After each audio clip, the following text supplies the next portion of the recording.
Slightly mellow at the moment. Slightly mellow. I was very vexed earlier on. Yesterday, I was a bit vexed. Anyway,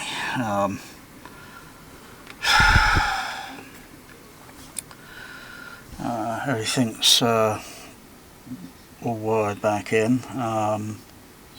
Just trying to think if I might have missed something. There's so many wires at the back of this bloody thing to wire up. So then basically you just got a box of tricks and you can just format things easily, and it will just do this. This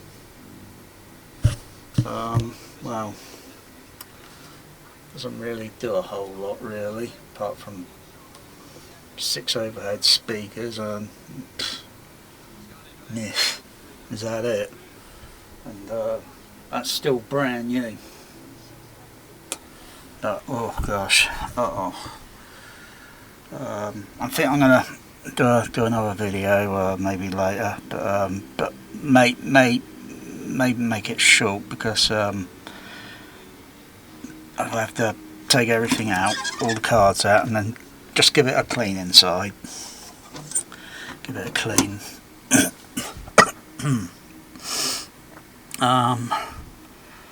And just give the cards a bit of a wipe. Get some cleaner, give them a wipe. Very gentle wipe.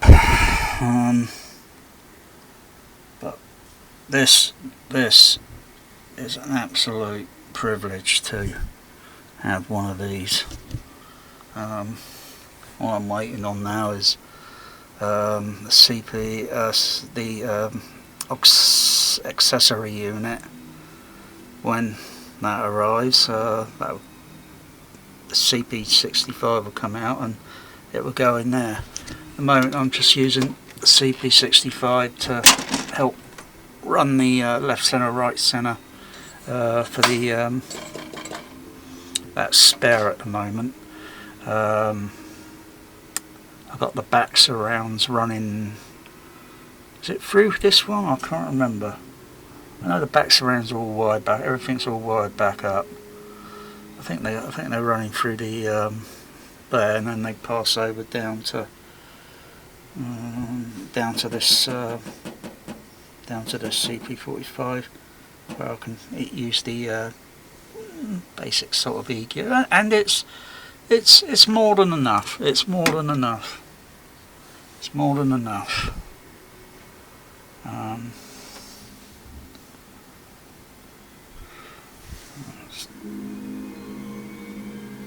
Captain, flight sonar readings indicate the aperture is closing. Put the surround sight, surrounds on. Reverse angle of the view, Captain. Mute them.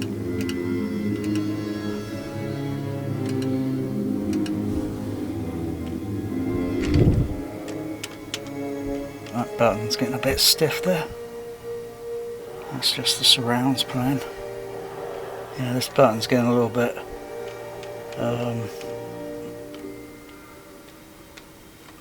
basically I should really take this out and open it up, and then just give it a little check, see what's might need a bit of air blasting around it, might be a bit of dirt built up over the years, because that can get in. You know what I mean? You want to look at your keyboards. Yeah, there are things living in your keyboard. Even the telephone, you use. You know, I'm not talking about that telephone. Look, there's a picture of the Dolby It's like it's multiplying. It's almost got the same quality. I like this camera. I mean, it's almost like looking at a mirror image. Yeah, I'm sure if there was a colour test card on there, I'm sure it's going to show some, yeah. But, I mean, yeah. Just got to focus on that. So I'm just using that as a light source because there's not a light source on this camera, the DSLR.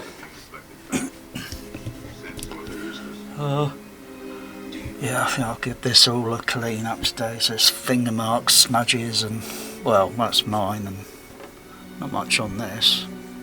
Oh, look at that! Oh, look at that! That nice paintwork. Oh, it's like the monolith from 2001: A Space Odyssey. You can imagine 2001: Space Odyssey. Hey, playing for a Dolby CP200.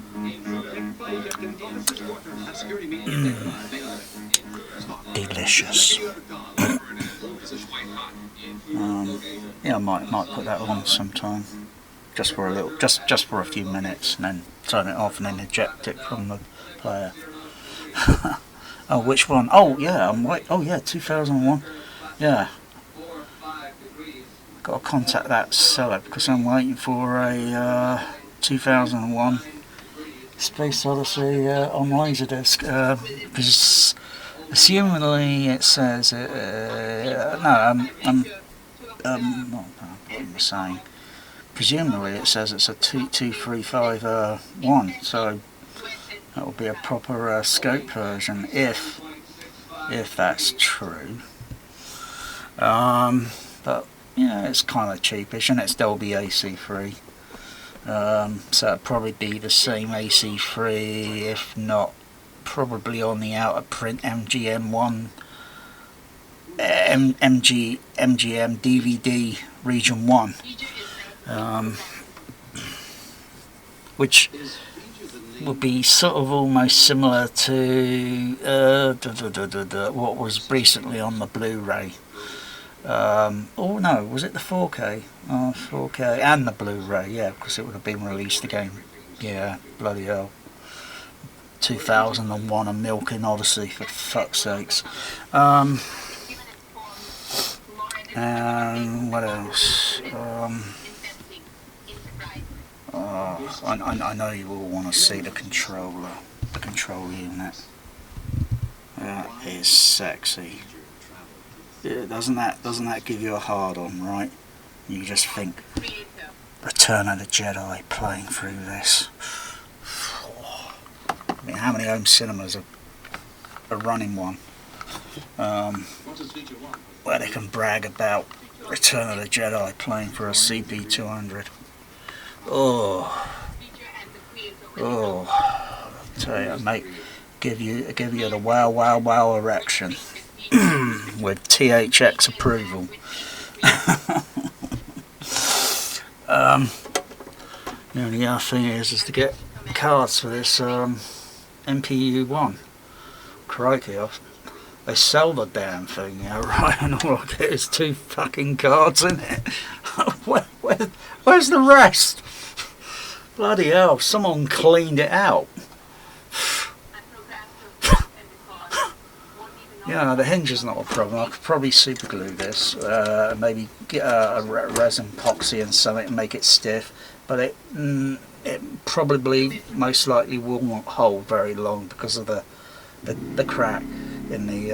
But it's a pretty good clean crack there, where it's typically broken on these hinges because they are plastic. There's a chappie out there that makes metal ones. So I might get some metal ones, and yeah, they'll be a hell of a lot robust. Otherwise I think I'll just be wasting my time with a bit of super glue and resin epoxy because it won't last long. It won't be like strong as bone. Yeah, but yeah, the wires are in the back. Poke the wires in the back there. Those will connect up to the back of the Dolby PS1B on the terminal output. They'll connect onto that, and then hopefully, well, I might do a pre-test check with that later in the day to see if this powers up. But getting one of these is pretty very rare. I mean, I got that with another CP65 and another PS1B, because I'm pretty sure, I might be confident the other PS1B will work. Because when I was powering up, it was giving me problems with fuses blowing, and it had something to do with the optical card here, which I had to get a replacement, and that optical card is working great now. That's like a wall of Dolby SR, you know. I'm going to build a wall of Dolby SR, and I'm going to make it sound great again. Yeah, I'll probably when I get the accessory, I'll probably put SR cards in it. But the A-type cards seem to work okay with noisy, hissy, some Blu-rays out there, or some content, whatever. Space 1999. Anyone seen that TV show? Space 1999. Some of this episodes, I've noticed some hiss on the on some of the channels, or the tracks that they used to the magnetic tracks, because they used the original magnetic tracks to create the 5.1 mix. It's originally the show broadcast in mono, so you got mono mixes on there, and you got a Dolby 5.1 mix. Well, they call it a DTS, but we all know it was mixed in Dolby 5.1, and then DTS get their paws on it, and then, you know, more things changed, more they stay the same. But anyway, it's got hiss on it. Pretty obnoxious sometimes, bloody hearing it and think, what the what's that? Is that part of the soundtrack? And then suddenly muting all the other channels, and then listening to backing the scene up a little bit, and then everything's okay there, and then suddenly this, and I think, that's magnetic hiss I'm listening to. Wow. I'm thinking, yeah, if I put some Dolby A cards in, I'll probably that would definitely get rid of that hiss. SR would be a little bit overkill, because of the way the thing is encoded, but the A-type, frankly, if someone were listening here, and if I had the A-type on, and I told them I had A-type on, they probably wouldn't even know. They'd probably think, wow, that was great. But they probably wouldn't even guess there was any noise reduction running. But the SR is a little bit, as I've done some test listening to, unless I grabbed hold of a projector and some 35 mil.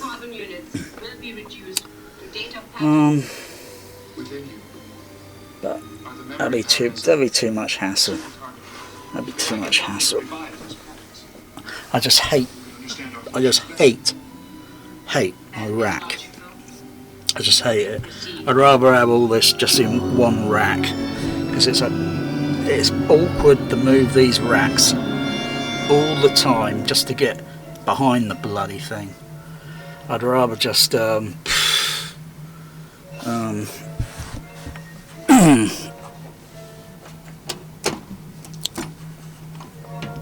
let's move that, because the caster wheels, because they're a real problem, because everything doesn't move out in synchronization. You know, this caster wheel goes that way and that way on this rack, and it's got to balance everything to move it all out easily, without yanking all the wires out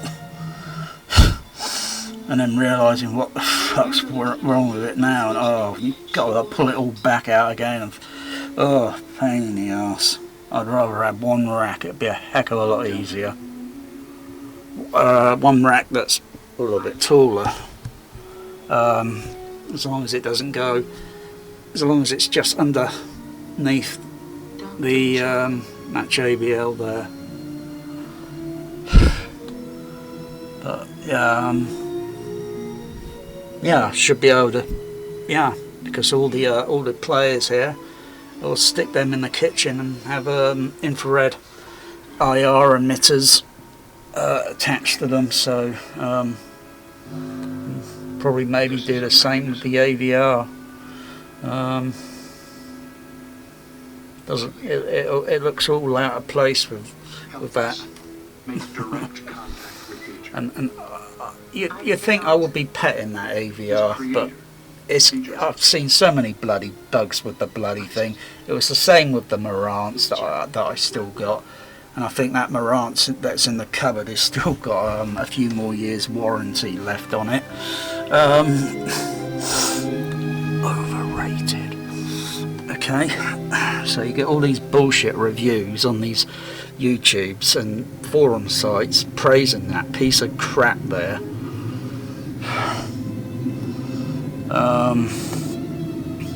It's only good for just a few things, but for everything else, what a pile of crap. I'd rather have a CP200. And that costs less than that bloody piece of crap. But then again, these would have cost a lot. These would have cost more than that when they would have come out. But you know, today, you know, you get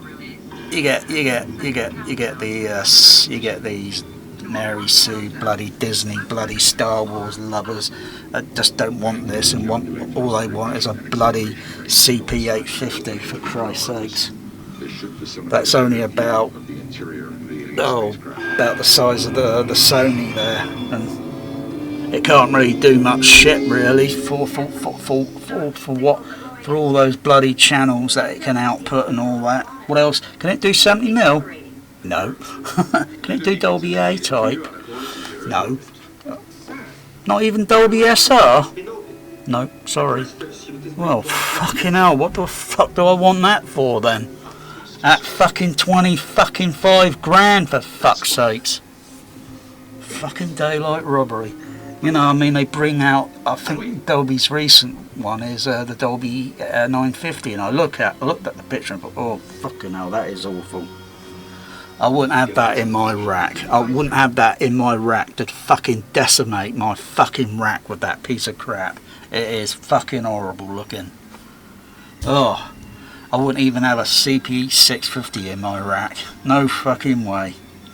I mean, the bloody display on it is a little bit smaller, I think, than the display on this Sony.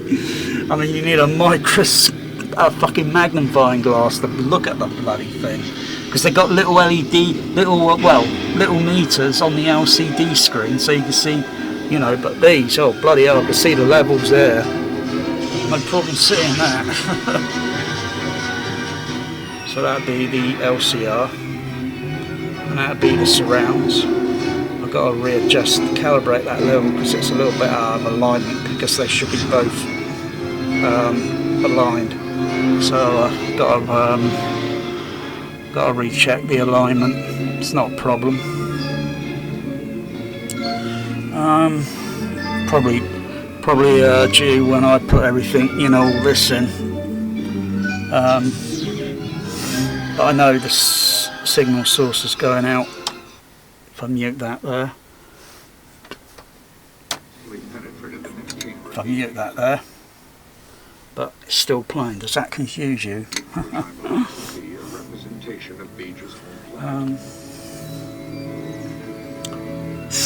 Okay.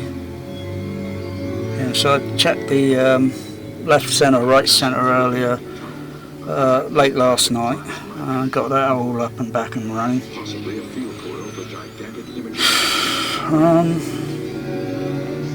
Got a bit of a ground hum on my. It's probably a wire. It's probably a ground wire or probably an input or an output from here, because it doesn't happen on the side surrounds, so it's not a problem to solve. It's only very mild, you know, very kind of 50 hertz, very tiny, but you know, ear sensitivity, kind of like here's that and here's that wavelength. And what the fuck? Did Magic my cat just walk past there and his tail knocked the fucking mute button?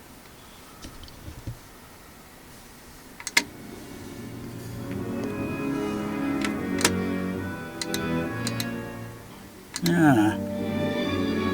I mean, it's that tail must have... I mean, that switch there to... I mean... Yeah, I suppose it's possible doing that sort of movement. Yeah. His tail hit the mute button. Clever cat, huh? Yeah, at the moment I'm in format 68. I kind of like that. It's making me feel sexy. I could put it in format 40, blah blah blah blah blah, whatever.